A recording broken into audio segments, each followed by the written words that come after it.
2 రోజుల క్రితం ముంబైలో అరెస్ట్ అయిన ఏపీ మాజీ డిప్యూటీ సీఎం అంజాద్ బాషా సోదరుడు అహ్మద్ బాషాను కడపకు తరలించారు పోలీసులు. మొన్న రాత్రి 2 గంటల సమయంలో కువైట్కు వెళుతుండగా ముంబైలో అదుపులోకి తీసుకున్నారు. ఎన్నికలకు ముందు స్థల వివాదం కేసులో అహ్మద్ బాషాపై నాన్ బెయిలబుల్ వారెంట్ కేసు నమోదయ్యింది. ఎన్నికల తర్వాత 9 నెలలుగా కడపలో అందుబాటులో లేరు అహ్మద్ బాషా. తాజాగా కువైట్ వెళుతున్నట్టు తెలుసుకున్న కడప పోలీసులు ముంబై వెళ్లి అరెస్ట్ చేశారు. అరెస్ట్ విషయాన్ని కూడా పోలీసులు గోప్యంగా ఉంచుతున్నారు. అహ్మద్ బాషా అరెస్ట్ తోటి బాధితులు సంబరాలు చేసుకుంటున్నారు.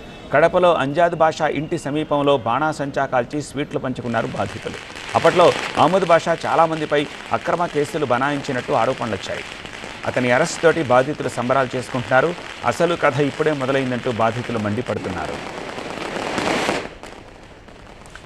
ఓవైపు అహ్మద్ బాషా అరెస్టు, మరోవైపు బాధితుల సంబరాల నేపథ్యంలో కడప చిన్న చౌకలో భద్రత పెంచారు.